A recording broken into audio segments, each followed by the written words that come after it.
Dear colleagues, dear guests, it's my great pleasure to be here and to start this round table.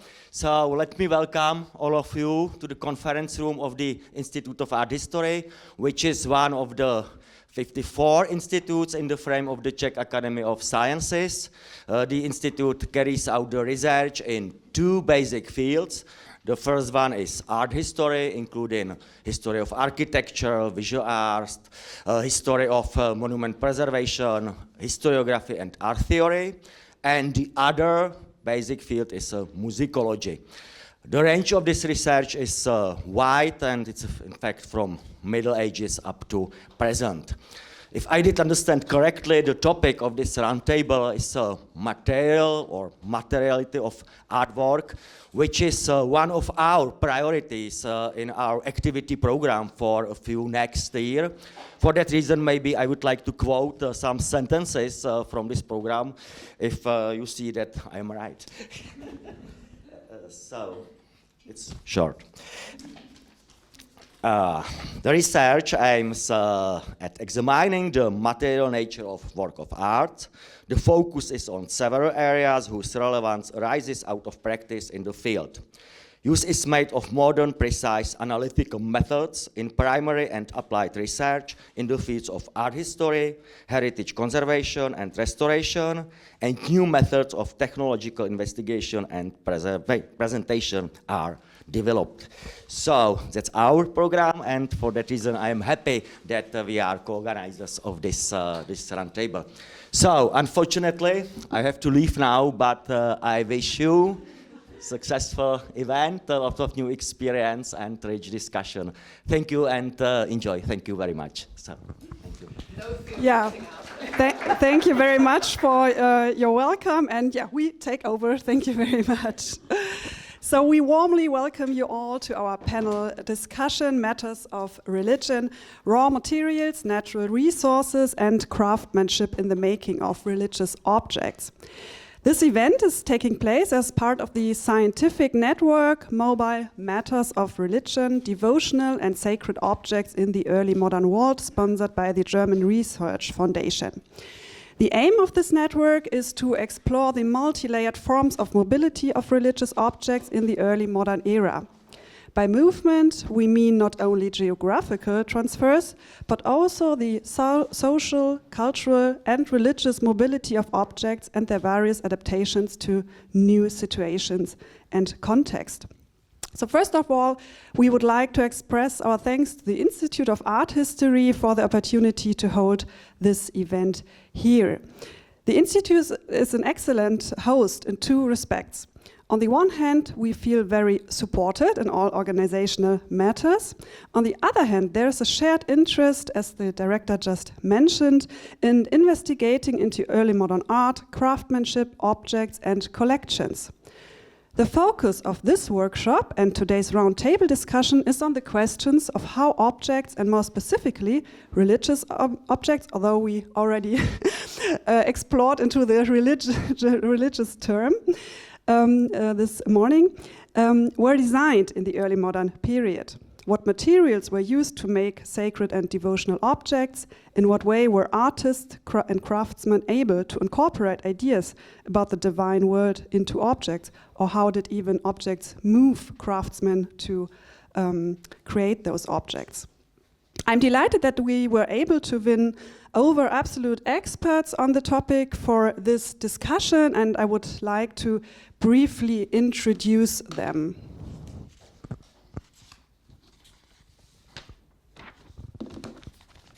First of all, Suzanna Ivanič, who will chair this roundtable. She is senior lecturer in early modern European history at the University of Kent. Suzanna's broad research interests span early modern collections, religion, material, and visual culture. She has widely published on amulets, religious objects, and religion in the domestic sphere. Her first monograph, Cosmos and Materiality in Early Modern Prague, focuses on the question of how objects influence daily spiritual life in the city. She was principal investigator on the AIHRC-funded research network, The Connected World of Central Europe, 1500 to 1700. Mary Laven is Professor of Early Modern History and currently holds the chair of the History Faculty at the University of Cambridge. She has a special interest in the social and cultural history of early modern Italy and Europe, with aspects of religion, gender, sociability, and material culture. As a PI, Mary was involved in several projects that focused on questions of material religion in the early modern era, and more specifically in Italy. Her new HRRC-funded project, Italian Renaissance Objects and Spaces of Encounter, investigates the question of how objects, materials, designs, and production techniques of migrants and minorities contributed to the Italian Renaissance. Pamela Smith is Seth Lowe Professor of History and Director of the Center for Science and Society at Columbia University. Her research centers on attitudes to nature in early modern Europe and the scientific revolution, with particular attention to craft knowledge and historical techniques. She is founding director of the Making and Knowing project. This project explores intersections between artistic making and scientific knowing and draws on techniques from both laboratory and archival research. Pamela's research is highly interdisciplinary, crossing the bridge between science and humanities in innovative ways.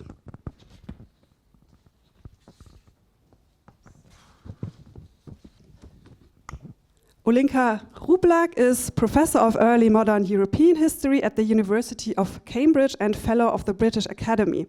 Her research focuses on the impact of the rise of consumerism in the early modern world, changes in material and religious cultures, as well as dress and identities in the early modern world. Her most recent monograph, Dürer's Lost Masterpiece, Art and Society at the Dawn of a Global World, explores the history and significance of Dürer's Hella altar piece. Currently, Ulinka is working on a global history of dress and fashion.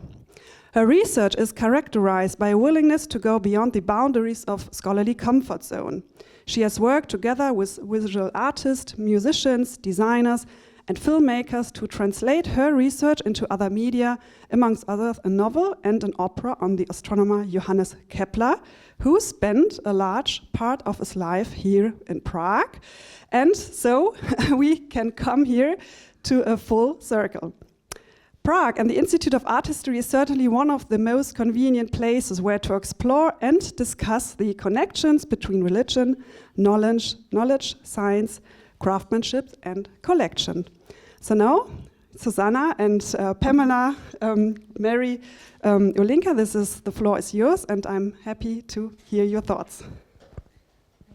Thank you, Anna. So yes, it is my pleasure to bring friends old and new in academic circles together here in Prague, which is my research home, and I thank Dr. Silva Dobalova and Dr. Markéta Jeršková in particular for making this work. So I will, without further ado, hand over.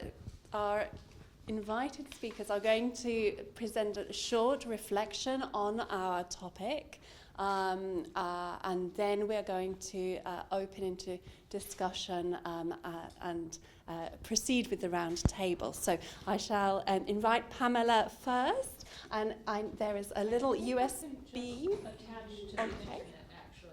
Ah, perfect. Yes. Okay.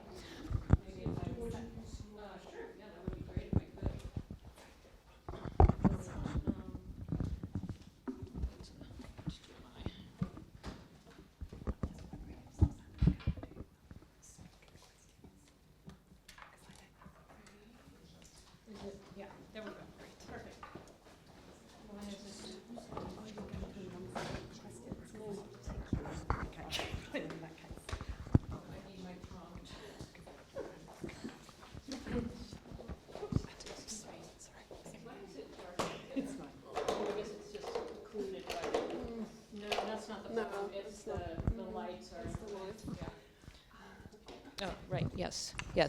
Well, first of all, I want to start by thanking Suzanna and Anna and to the Academy of, the Czech Academy of Sciences. It's really thrilling to be here, and it's a real privilege, really, to have insight into this Day of Gay project and to gain so much knowledge about raw materials, natural resources, and craftsmanship in the making of religious objects.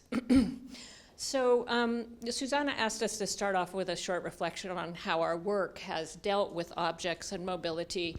And for the last 10 years, as Anna mentioned, I've founded the Making and Knowing Project, and we have been working on a very interesting text, MSFR 640, which is a Middle French text from the late 16th century, probably after 1580, and it is anonymous, but written by an individual very interested in hundreds of different craft procedures or making procedures, not just for art, objects, painting and sculpture, the kind of fine arts, but also all kinds of household and daily use objects. And so the Making and Knowing Project, a huge team of people, big collaborative project, made a digital critical edition of this 340-page manuscript with 927 entries on different processes of making. And this is openly accessible at the URL up there that you can't see. But it's edition640.makingandknowing.org. And I tell you about it in such detail because I think it's a quite amazing resource, actually, that you can not only gain a lot of knowledge from the manuscript itself in as it's rendered in facsimile when it comes up from Gallica here. So in any case, it's a wonderful resource because we've transcribed it and translated it into English and also provided, let's see if this works, about 130 research essays that have to do with the contents of this, which includes, especially, and this is the way that I've engaged most with objects, matter, and mobility, have actually reconstructed many of these processes of making. And that has generated very interesting insights, which if I had the Wi-Fi and more time, I would tell you about the one that is most intriguing. But I guess since I can't show it anyway, I will just sit down and wait for that question. So I really will just say that this kind of interplay between text and object and materials is the way that I have engaged with it most. It's a very interesting process of gaining more information about the text, actually being able to closely read it as you reconstruct it. So that going back and forth between bench and text and going back and forth between materials and textual content, I think is something that we as all historians obviously have to do, but is especially relevant for the kind of engagement with recipe texts and process texts that the Making and Knowing Project has used. So that's the way that I have engaged with making and materials. Who's next?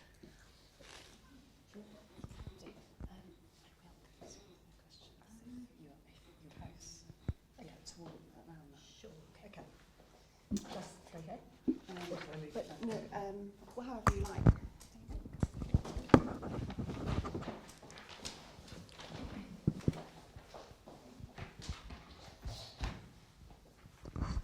So when did we all become fascinated with material culture and its relation with religion? I have to say that when I was a graduate student in the 1990s, I was doing my doctorate on female convents in Venice in the 16th and 17th centuries. And I was interested in the food the nuns ate and in the clothes they wore.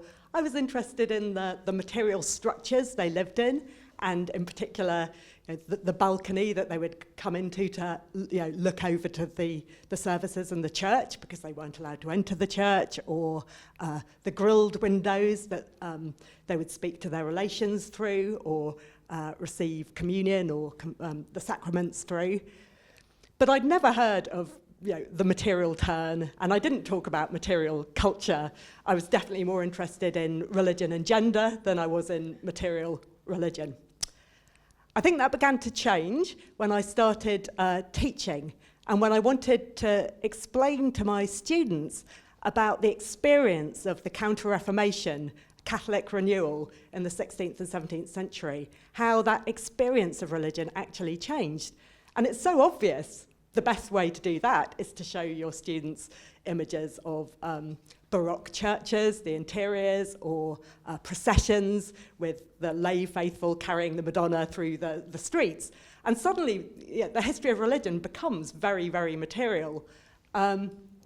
In Cambridge, we're very lucky, and we've always been able to take our students to the museum. It's called the Fitzwilliam Museum, where we have wonderful relations with the curators. We also having increasingly wonderful relations with the curators here in Prague. So there's a lesson there. It's very good to get to know curators and students' understanding of religion, which perhaps isn't always so evident to our generation of students at the moment. It really is ignited by having them handle religious objects, thinking, this is a christening spoon, or this is an incense pomander. It really kind of enlivens the whole history of religion. Going through my own career, my next big project was about the Jesuit mission to China. And here, material culture, you couldn't avoid it. The Jesuits, when they went to China, they recorded everything. They were fascinated in chopsticks, in the clothes that Chinese people wore, in the hats, in material practices of eating and drinking, for example. And they also, the mission was powered by gift giving. So choosing the right gift was absolutely crucial.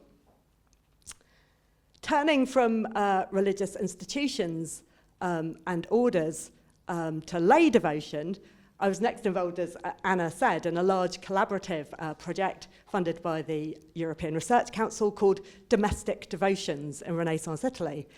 And that really showed how this very conspicuous early modern Catholic lived religion was not just to be found in the churches, it was also inscribed in the material life of the home.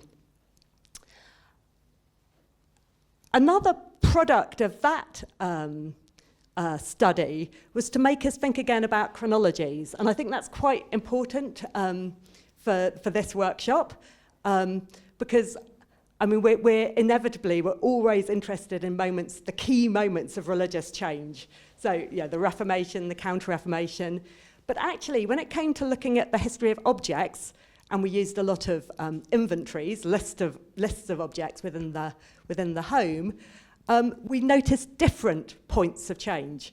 So, for example, it's in the late 15th century that rosaries suddenly are everywhere. It's in that same period, especially around the 1480s, that an obsession with Marian shrines and cults and miraculous images of the Madonna really takes off. So yesterday I visited the Capuchin house here in Prague, where you have this amazing Loreto house, and all around the walls of the cloister are images of different miraculous images, as in images of the Virgin Mary, which actually were thought to have miraculous properties. And I can see, if I were taking my students around today, I'd say that's typical Counter-Reformation. That's the Catholic Church fighting back. Yes, we believe in miracles. Yes, we believe in the Virgin Mary. And look, there's a whole international network of those shrines which attests to that shared Catholic devotion. But actually, if you do the research through the objects, if you focus on ex-votos and figurines of the Virgin Mary, in my case, it certainly became clear in Italy, where I work, that actually that's a product of the 1480s.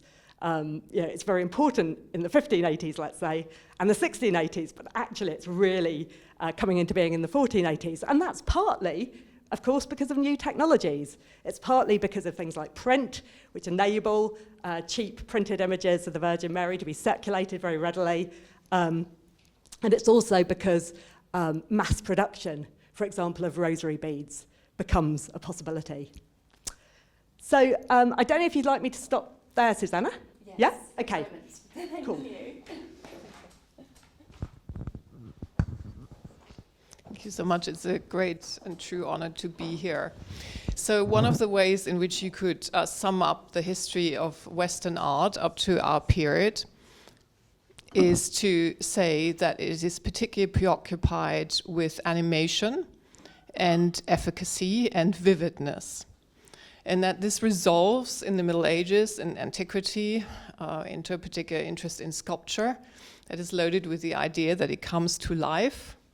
And what we have next, I mean, I'm interested in your response to this way of telling the narrative, but it seems to me what we evidently have next is that Renaissance painting develops its illusionistic techniques in order to rival these the vividness of sculpture. Yeah. And that then, around 1600, we have that moment which we can observe so well in the Kunstkammer here as well, where materials, again, like stones, come into play and take over and go alongside painting in order to produce these effective regimes that are tied to notions of animation. And that is often to produce effects of piety. So my research on religious culture has intersected with these developments as I see it. And at each point it has done so in order to explain a particular problem and focus on a particular moment. So my very first article was on a nun in the 14th century who was given, as so many nuns then and later, a doll of the infant Jesus. And in her letters described how the infant Jesus came to life. And the problem I tried to explain was that I was arguing against the dominant interpretation at the time that said these were like mini babies. They were compensating for a loss of motherhood. And in my article, I mapped out the argument that actually this became a source of spiritual authority. And of course, they were made from wood. So now, just like Mary, I would sort of also rewrite that more with a focus of what it is about wood that enabled these intense communication between the nun and her infant Jesus baby. I then focused my research ever since on the period of the Reformation and after. And of course, there we have to focus on that key moment of recoding of meaning with the Reformations. When I started my research, the dominant model was to think of the Protestant Reformation as a religion of the book. An article I published there was on graphorelics that showed how we can think of it precisely in very opposite terms, how the Bibles that were inscribed by Luther and Melanchthon in Wittenberg and then were passed down the generations from students were loaded as cultic objects and then associated with efficacy likewise of bringing that faith to life and having healing powers even. More recently, in my book, Dürer's Lost Masterpiece, Religion and Society, I think, at the Dawn of a Global World, I focus on Dürer. So that moment of the altarpiece, we have lost sight of the importance of altarpiece painting for a figure like Dürer. And there I focus absolutely on the materiality. What did it mean to paint? And what I want to do there is to also change the story we tell about humanism. Humanism is often seen as a movement based on texts. But in fact, Dürer and the humanists he was in touch with were all doing what Pamela does. They were making recipes. They were a part of an alchemical culture. And they were deeply believing in the healing powers, the spiritually healing powers of altar paintings, and that was why Dürer painted. Of course, he also painted for, the sake of art. But this is what we can see when we focus on materials. And then in the final part of the book, I go to that moment around 1600. So as I said, that's the end of that arc where we have the automata that are so invested with the semantics and experience, not just semantics and experience of vividness and animation.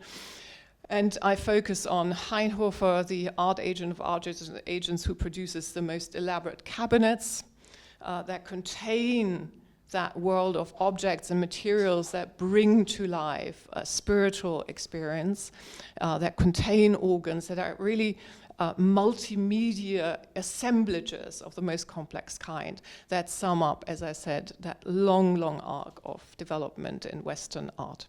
Thank you. Thank you. Thank you to all of you for giving us this introduction and showing us how, in complementary ways, your different approaches to these themes of matter, materiality, religious objects, natural objects intersect. And I wondered perhaps if you could reflect a little bit then perhaps on these more theoretical terms that we use to try to sync those ideas. So, here we have matter and materiality and mobility, and how you have navigated and whether you think it's important to pin down what those terms mean in what you do. Would anybody like to start? Thank you very much. That's a really interesting question, because I think that the question of vocabulary, do we use natural matter, as you were talking about this morning? Do we use materiality, which has been, contested by some people? Don't use materiality, it's very vague, has no meaning. Tim Ingold, I think, in his article, Materials Against Materiality, really argues this point. Or do we just use materials? And I think that's a really hard problem, and also for us early modernists, like, what did they actually think about when they were dealing with materials? What words did they use? And I would just say, from my own perspective, especially in terms of the kind of studying the making and the crafting of these objects out of natural materials, that the way, at least, that the many recipe texts and how-to texts, so-called, of the early modern period, which were, of course, a huge publishing phenomenon from the 1480s on, and which were real moneymakers for many printers. How did they talk about materials? And that's what I know most about, I guess. And the way that they talk about them is really in what their properties are. What do they afford the people who engage with them, to do? So in terms of use, and more than use, really, what do they afford in terms of human capacity, human capability, human ingenuity even? And so trying to articulate what those properties are, and trying to display those properties, especially in objects, but also in the accounts of their making in texts. So I would say that, maybe we have to think about how can we use some more period term in terms of properties and characteristics. I think that vocabulary is our biggest problem in terms of thinking about making, and thinking about the action of the hand and the mind, because of course hand and mind also is a very dichotomous kind of terminology, and that I would just posit that if we think more in terms of properties and characteristics, that might be closer in some way to the ways in which people in the early modern period engaged with materials. I'll pick up from there if I may. I was also looking again at this article by the anthropologist Tim Ingold, which is published in 2007. It's a very grumpy article. It is. It's called Materials Against Materiality, and Ingold's argument is, this is going to be very reductionist, in brief, is that a lot of, in his view, contemporary archaeologists and anthropologists talk endlessly about materiality, but actually have very little to say about the materials themselves. They don't really care about the materials themselves. And he says, in fact, you'd do better going back to some, quite dated-seeming 1970s book about craft, because then they'll really tell you about materials and what you can do with them in a kind of no-nonsense way. I feel that maybe in 2007 he had a point, but we're a long way past 2007, and in large part thanks to Pamela's work and the amazing Making and Knowing project at Columbia. We've become so much more attuned to the materials and the processes of making that produce those finished objects, those artifacts that we all see and admire in museums or that we read about in historical documents. I do think Ingold makes a nice point.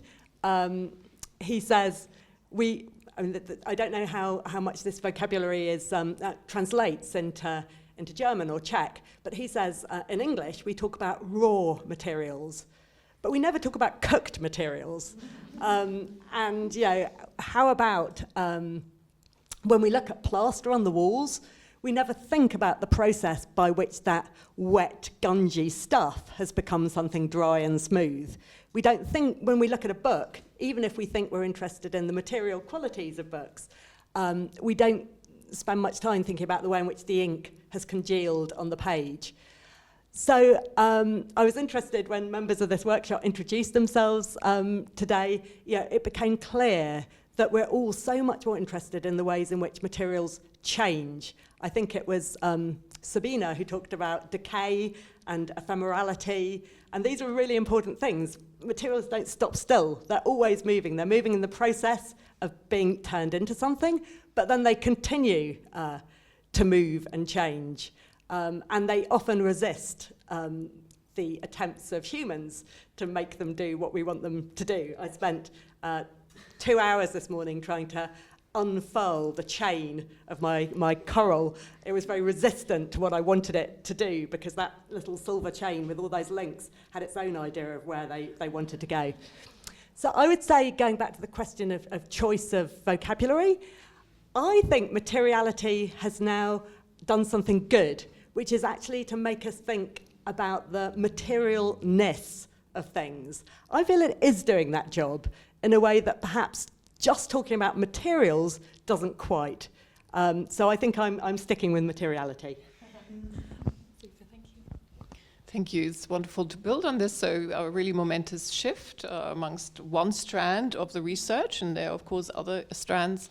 So we might sum it up by saying, focus is now, for us, not so much on what is being made, but how it is made, and to understand the how it is made, not as incidental or just a series of technical skills, but as something that is absolutely crucial to the meaning making.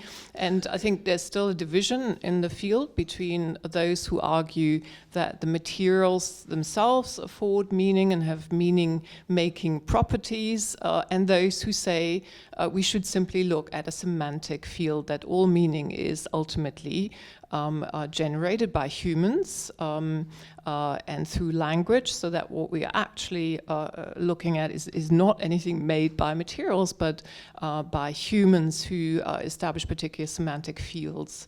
And that is what we should focus on. I think that's important to highlight as a division. There is, of course, for me, a difference between matter and materiality. So one example from the history of religion, I was once very impressed by a 16th century tomb in a London church that is made from stone, but the inscription told me that it was a stone that had tears. It was a very beautiful poem around the stone crying for the person who had died. And I thought, well, this is very odd, what's happening here?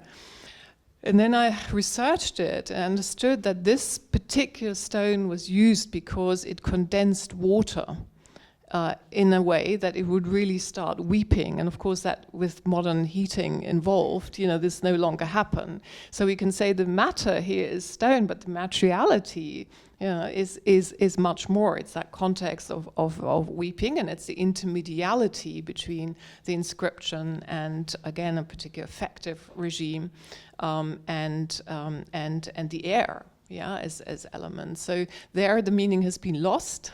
It's also, when we think about mobility, we can also always ask about what is lost either in modalities of portability or when scales change, but also over time.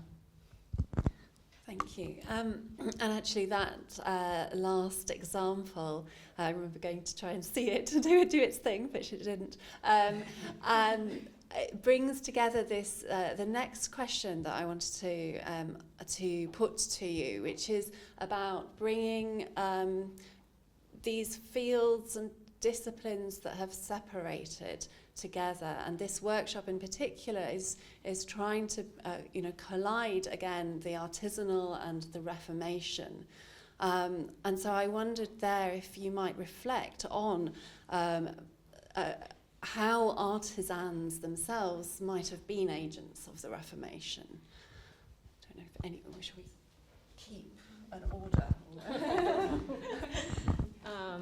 Well, I think that I probably, of both of you, I'm the person who has actually, so mine will be short, I haven't actually focused so much on religion, but I will just say that some of the objects that and making processes that I've dealt with in the past really show through the actual making, for example, a burn salve recipe in which when you reconstruct it, the recipe instructs you to repeat the Paternoster prayer, and that's a common timekeeping method in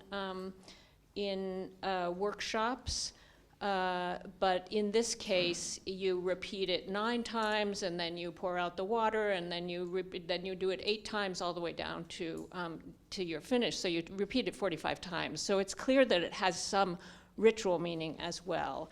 And as you mix and mix and mix for 45 paternosters, it goes from a kind of matte yellow liquid to something that is white and fluffy and inspirited. And so in that way, the process materializes belief, I would say, materializes a spiritual meaning or spiritual belief. And I would say that that is really typical of objects, that they materialize in some way, and making processes in the actual process materialize, not just the made product, excuse me. I mean, they materialize belief, they materialize relationships. I think your work has really shown that very nicely in the domestic sphere. And so to think about all of the ways in which they materialize and give us, in that way, historical evidence of the ways in which they were used and thought about in the period. I feel like I got far from the actual question. No, not at all. Well, full disclosure, I'm a historian of Catholicism. So I'd like to answer this going beyond the Reformation. I mean, I think that artisans are agents of religious change, for sure. So I'll give you 2 examples. One, an inventory of a trader working in Loreto, the original Loreto, in the Marche in central Italy. He dies in 1461. There's an incredibly full inventory made of everything in his workshop, from the tools, the pliers, the scissors, the molds, the forms for making little figurines of saints and the Virgin Mary, to all the materials, tin, wood, large quantities of wax, coral, garnet, and it's a very kind of dispersed religious business, actually, which goes beyond what we would think of as being typically devotional, because he also keeps bees. from which he makes honey, which has curative properties. And then, of course, wax is a byproduct of the honey making. So he's making large quantities of candles, as well as ex votos candles, possibly for home use as well as church use or devotional use. But I think one fascinating thing is that's an exceptionally detailed inventory for 1461, but we know from tax registers that there are 14 other people like him with presumably similar shops. Now that density, that availability of certain kinds of religious object must be conditioning the nature of devotion. If that guy isn't producing whistles, then pilgrims can't use whistles, as they tour around the shrine at Loreto. So the artisan is absolutely crucial in providing what then becomes that religious culture. Just very briefly, moving forward, another good example, I think, would be of stone carvers in the Andes in present-day Peru, creating these extraordinary churches which are covered in images of local flora and fauna. Now that totally shapes the religion that is being practiced there, which draws on all kinds of indigenous beliefs.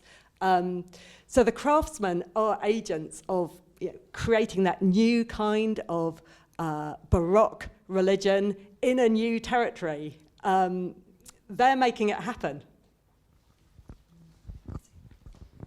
And that is, of course, linked to a question about power, the power of that church, the supplanting, as we know so often, of indigenous spaces of worship. So going back to what I said, so we're looking Christianity as that distinctive faith that is so invested in the figurative, and here. Of course, therefore, we have a long history of the doubt about the power of the image. Yeah, and this is what the Reformation brings to a head. These doubts exist long before, and then there's this process of their recoding in different ways in the longue durée, coming to different conclusions about how the power of the image on the believer is to be negotiated. So one of the things we've learned, of course, is that, of course, we must never think of the Protestant Reformations as homogeneous. Bridget Heal's work, for instance, has shown us what the Protestant Baroque then accomplishes, and in dialogue with Catholicism, we obviously have the Moravian tradition. So a multiplicity of negotiations that evolve. The breaks can be, on the one hand, very dramatic. Again, Dürer is a great example, someone whose whole spiritual art, of course, was linked up with marine devotion, and that, of course, related also to the use of ultramarine with its associations to project Mary's protective power. But Suzanna Ivanič's work is of course so important and pioneering, and making us also think much more anthropologically about religion and religious needs, so for protection, and how these then resolved into these much more universal uses of amulets, of particular materials that spoke to those needs. And just to close here, in my own research in that last book, I also think that we have to think much more about art as a medium in an age of inter or pluriconfessionality, and how therefore also the Kunstkammer objects were meant to speak to the faithful across different confessions. So, yeah. Super, thank you. I'm just going to say that I'm going to open the floor to questions, but maybe just before, whilst you think of formulating your questions, I'd like to ask a methodological question then, because we've got such variation and richness in the discussion so far about the potential still for this sort of research to unpack and also reconnect different fields and disciplines and methodologies. So perhaps a reflection from our speakers on on methodologies that might work, that you have found that work to bring these things together. Any particular rich types of sources or chronologies or different locations that you think we might be looking at as we go forward in this new field? I don't know if Ulinka wants to start. I can start, and I also want to say something about Anne-Maris's work, because I think that what you and others are doing is clearly cutting edge, so that you look at a variety of sources and you bring them together in order to illuminate a major phenomenon, which is the use of the rosary, and to look at the global also interconnections that the rosary culture enabled.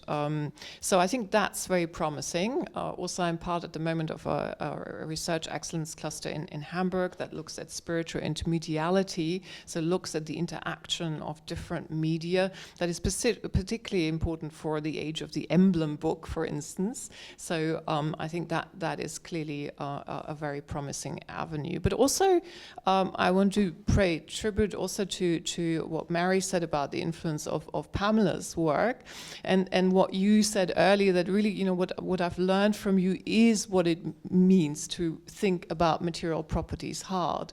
And this is where we all need a ton of training, because we've lost that capacity. And it takes time to investigate it. And so in my current work, I'm thinking, for instance, about a material like ebony. Dramatic shift, the carpenters and so on, they can do everything with natural woods, and then there's a comprehensive shift from the 1570s to that black shiny ebony wood. And why is that? And I do think it's because it offers a particular stage to a much more dramatic opening to what then unfolds in these panels. And we've seen examples here in Prague. And then you can contrast that to a material that's the opposite, like rock crystal. So I think comparing, contrasting different materials to different objects in their effects is a good way forward. I'll follow up on that. Yes, materials, definitely. That's, of course, as I've shown, I think is very important to actually engage with the materials in as, historical a way as possible. Of course, it's not possible to be entirely authentic. You have to make a lot of compromises, but still you get a lot of insight from working directly with materials. And I'll just say, as I said about the edition, please use it. We have also, the Making and Knowing just published in January a research and teaching companion which provides lesson plans if you want to actually try out these processes, these historical processes for yourself or with your students. And I think that too will be very useful, because we really wanted to try to make it possible for other people to reconstruct our reconstructions. So that's one method, one kind of aspect of methodology. I would say that the other one is just interdisciplinarity. I mean, it's kind of banal to say that now. And what I mean by that is, of course, working with expert practitioners, people who have experiential knowledge, current craftspeople interested in historical techniques. So that's one kind of interdisciplinarity. Another is with chemists and physicists, and especially geologists. And I think that really for historians to understand geology, which is another empirical historical activity, is a very useful thing to understand the variability of the materials, just how unique the sources of these of materials, many materials, and of course I'm thinking mainly of rocks and gems and things like that now, but of these materials are, and something that was very much appreciated by early modern craftspeople as well, to know exactly where to go to get the right marble, or exactly where to go to get the right molding sand, and so on. So to work with geologists, but also think about environment and the context of environment, local environments in particular. So that whole question of, what are all the disciplines that you can bring together to think about sourcing of materials? And that will take you into the natural sciences. It will take you to local experts, enthusiasts of local environments. And I think that, using all of that expertise, we call it formal and informal, but I would say that it is all local expertise or all experiential expertise, I think is one of the important methodologies going forward. Thank you. Well, I feel I have more to learn here than to teach, really. My work has always drawn on lots of different sources. I've always collaborated with people from different disciplines. My current project on objects and spaces of encounter in Renaissance Italy is a collaboration which involves historians of art and historians of music, and crucially an art historian of the Islamic world, which is so important because she's able to see connections across the Mediterranean and has the linguistic skills that someone like me lacks. So collaboration, interdisciplinarity, for sure. There's one collaboration missing in my life, and that's with economic historians, and I really feel the lack of that. I said yesterday to Ulinka that something that perpetually annoys me, this is my grumpy moment, whether I'm reading the work of art historians or going around museums, is that I see all these ivory objects, and the German word for ivory is even more direct, isn't it? Elfenbein. And yet the elephants are nowhere to be seen. Nobody's talking about the elephants. I really want economic historians of trade to tell me where that ivory is coming from, how it's getting into the workshops of Italian Renaissance artisans. Yeah, the whole commodity chain. Yes. Yeah, that's what we need. Exactly. Yeah, so stitching back, as Ulinka has done recently, stitching back those questions of economic history and what material used to be studied as by historians, which is those numbers and lists. So can I open out to questions from the floor? And I think do we need another microphone at this stage, or perfect?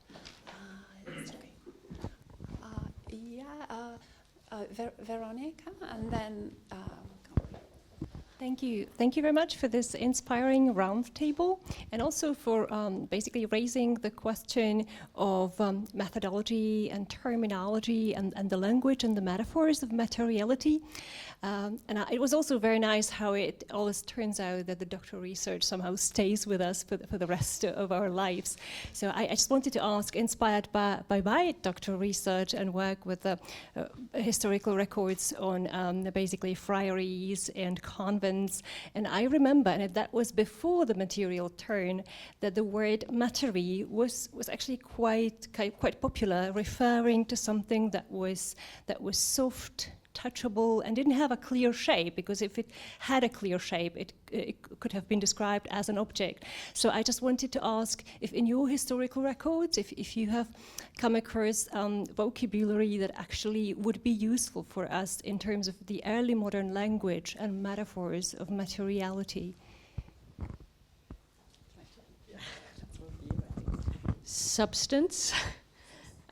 Yeah, and I mean, material is used. There's no question that material is used.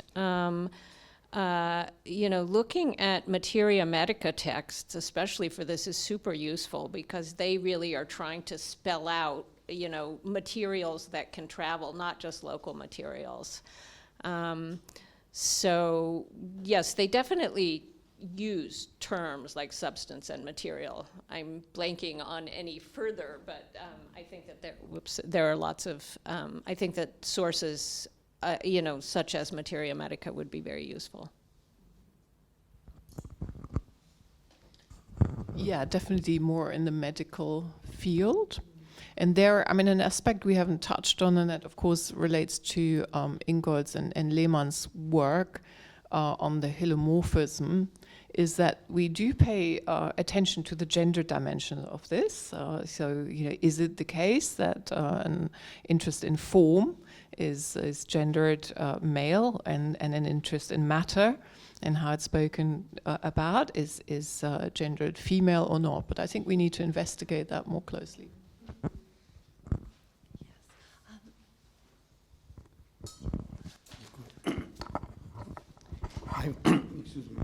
I would like to ask how symmetry of objects could contribute to their application in the, let's say, making of religious objects. I mean that at the time of Renaissance, Platonic solids, which are highly symmetric, became some, let's say, no,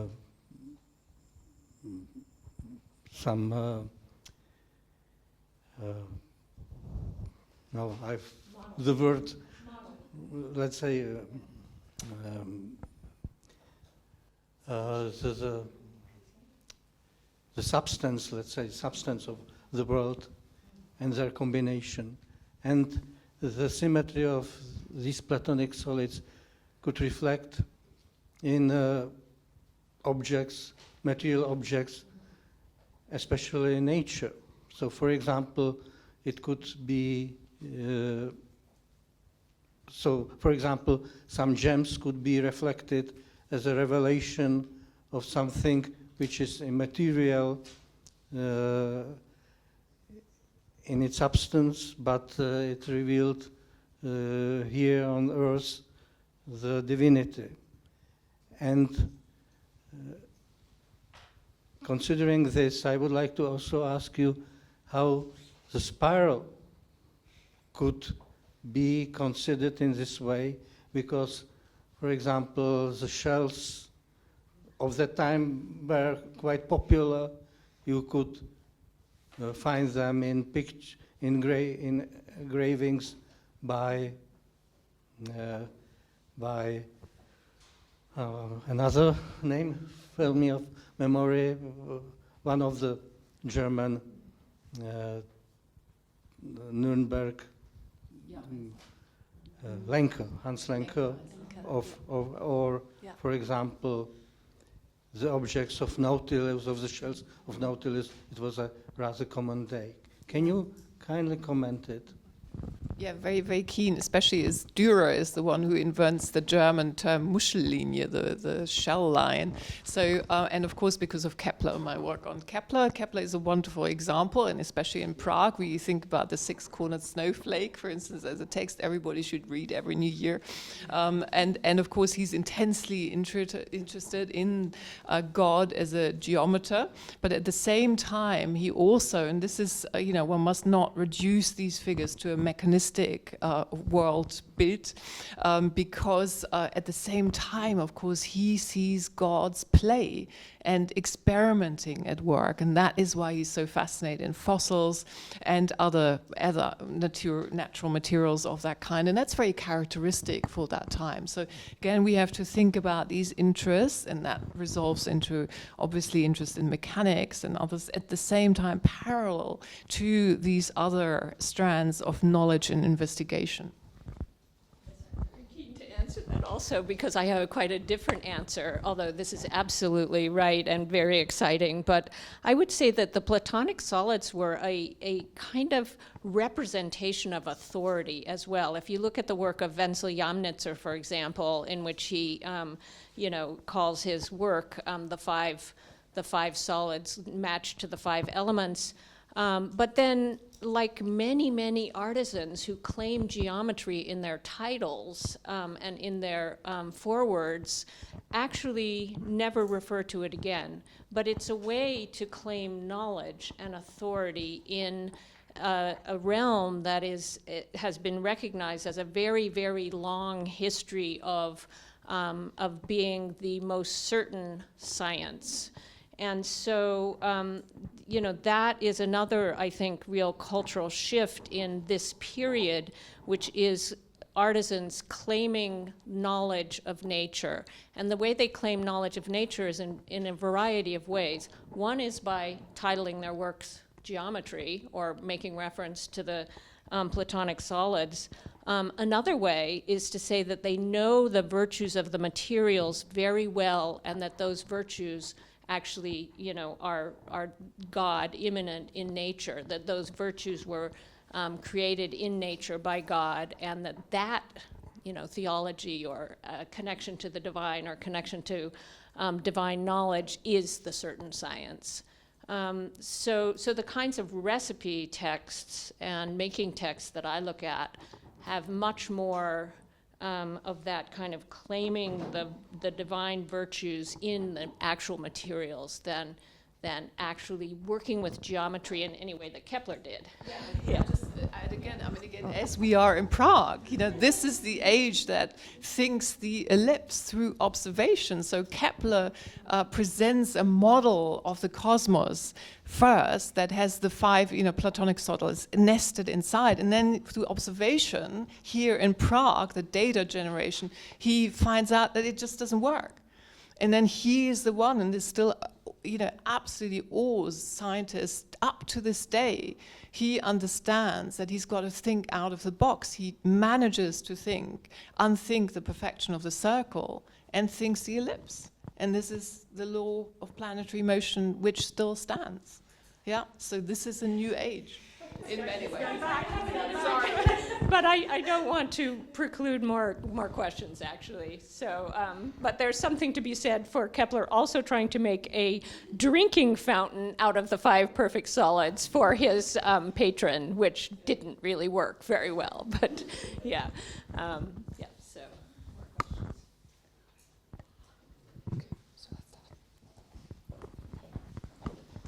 Thank you. Thank you for this really thought-provoking roundtable. Speaking about religion and speaking about manners, I would like to ask you, what kind of relationship matters and raw materials,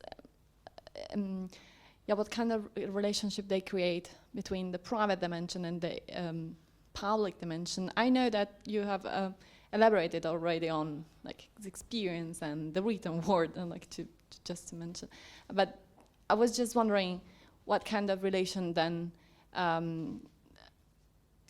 could be created in a sort of religious dimension between the private sphere and between the private and the public spheres, and then it opens also to craftsmanship and secrets of even mastering the materials and so on. Yeah.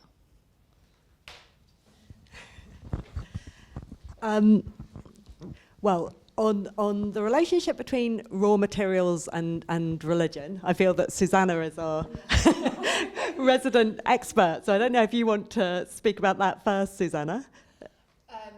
No, Martina and I will speak on Tuesday. Oh, okay, perfect. More about. Okay, yeah. Yeah, well, again, I think this is where artisans provide the props and the tools which shape religion. And I do think, from my work on inventories, there is an extraordinary explosion of smaller things in people's houses from the late 15th century. So, of course, I'm sure that there was religion in the home in the 12th century as well, but just the availability of possible goods by the late 15th century, that is quite transformative, I think. And that does often involve processes of miniaturization. So, for example, in Northern and Central Europe, a great example of that is stove tiles, where the stove is absolutely central to the household. Of course, it's where everyone gathers around to eat, to talk, cook. But the way in which the kind of imagery that one might associate with large altarpieces in the church is miniaturized into tiles to cover this, functional domestic object is very striking. And there are lots of other examples like that. You could think about those little plaquettes, beautiful, very intricately carved pieces of metal that you can literally carry around with you, but which reduce what one might expect to be a massive devotional image into something you can literally put in your pocket. So I think this new availability of different kinds of objects and the skills to make them and multiply them enables a new kind of transition of devotion from church to home. Comment on that, because I think that's really important, this availability of kind of middling priced goods and just the explosion of goods that people could use in their homes. And part of it is about using imitation materials, but most of it is really about capitalism, I think. And this is where economic history comes in. It's about making things more cheaply because you're going to get a bigger profit from that than making luxury items. And so merchants actually taking control in some ways of artisanal workshops and in terms of putting out practices, in terms of piecework, so that I think that you also have to think about the change in labor practices, the ways in which, there's a new idea about profit in large amounts of middling goods rather than, very carefully worked by master artisan big pieces. A term that we haven't introduced so far, which I think is very generative, is that of the Faszinationsgemeinschaften, the communities of fascination, that of course explain more to us about how it is that certain tastes become, as in the taste for the miniature, become so embedded, and in a way, to look at these more sociologically. We possibly have a very, very quick. Yes. To ask one quick. Stefano. Stefano, very, very quick question. There's no time. I think there was also somebody having a question in the first row before me. Oh, yes, please. Could you give him the microphone? I can't answer my question.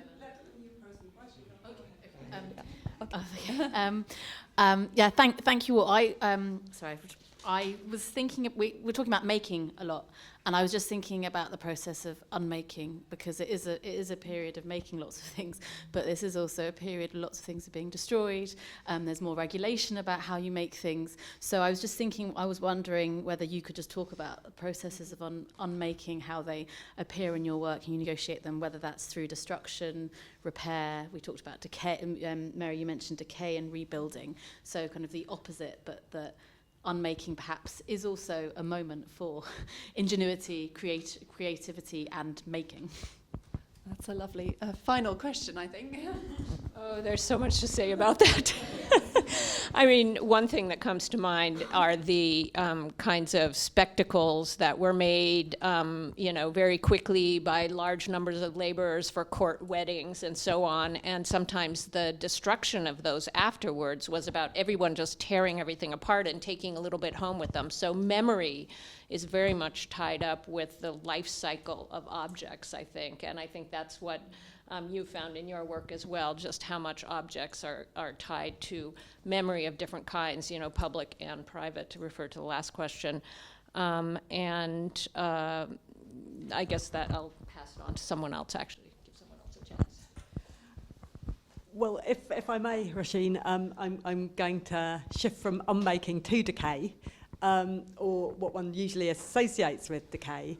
And a brilliant example, I think, a recent article published by Marta Aymar on intarsia, so woodwork, inlaid wood, from which you can create these extraordinary designs.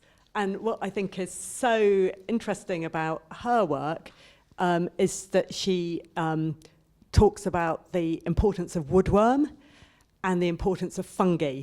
So two things that you would think as being very negative if you're a woodworker. The last thing you want is your supply of wood being taken over by fungi or woodworm.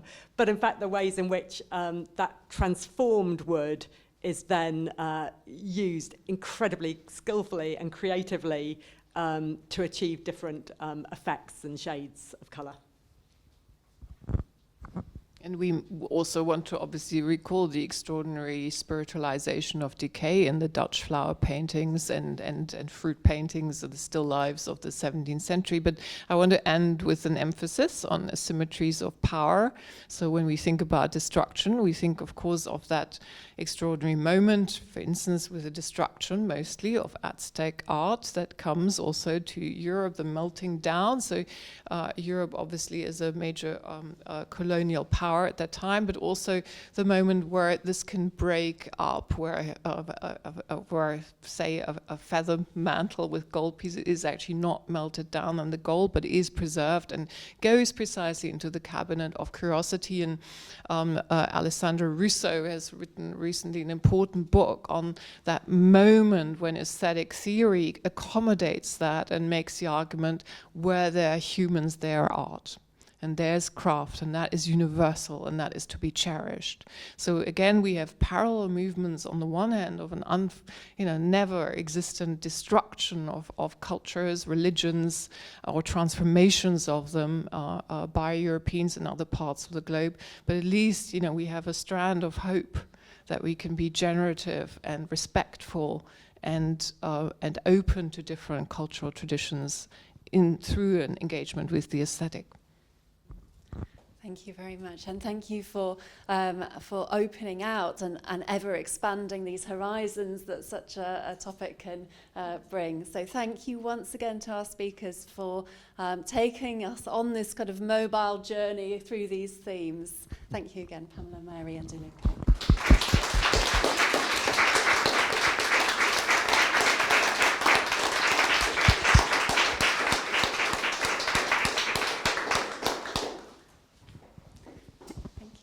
And I should also thank the Institute again and the Studio Rodolfina. Thank you so much for having us.